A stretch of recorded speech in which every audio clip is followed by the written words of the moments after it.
সহকর্মী ফারিয়া সাসনিনের কাছ থেকে জানবো আবহাওয়ার খবর। ফারিয়া, আবহাওয়া নিয়ে সর্বশেষ কি খবর আছে আমাদের জানাবেন। জীবন অবাক না করলে কে করবে? 28% মিল্ক ফ্যাটের অবাক করার সাথে ফ্রেশ মিল্ক পাউডার। জীবন অবাক করুক প্রতিদিন। ধন্যবাদ বুশরা।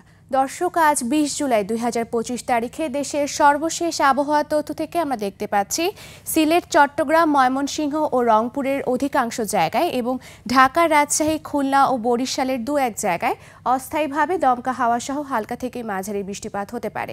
সেই সাথে দেশের কোনো কোনো জায়গায় মাঝারি থেকে ভারী বর্ষণ হওয়ারও সম্ভাবনা রয়েছে। গতকাল সৃষ্টিরত নিম্নচাপটি বর্তমানে রাজস্থান ও তৎসংলগ্ন এলাকায় অবস্থান করছে, যা উত্তর পশ্চিম দিকে অগ্রসর হয়ে আরও দুর্বল হয়ে যেতে পারে।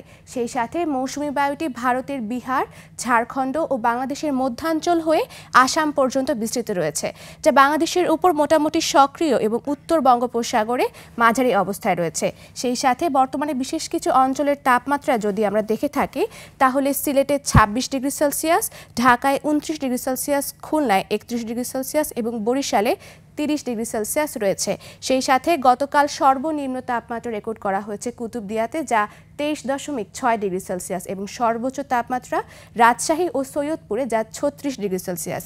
গতকাল ঢাকার সর্বোচ্চ তাপমাত্রা ছিল 35.3 ডিগ্রি সেলসিয়াস এবং সর্বনিম্ন তাপমাত্রা 28 ডিগ্রি সেলসিয়াস। সেই সাথে আজ সারা দেশের দিন ও রাতের তাপমাত্রা প্রায় অপরিবর্তিত থাকতে পারে এবং ঢাকায় দক্ষিণ অথবা দক্ষিণ পূর্ব দিক থেকে ঘন্টায় 10 থেকে 15 কিলোমিটার বেগে বাতাস প্রবাহিত হতে পারে। আজ সকাল 6টা অনুযায়ী ঢাকার বাতাসের আপেক্ষিক আর্দ্রতা নির্ণয় করা হয়েছে 89% এবং আজ সূর্যাস্ত হবে সন্ধ্যা 6টা 47 মিনিটে।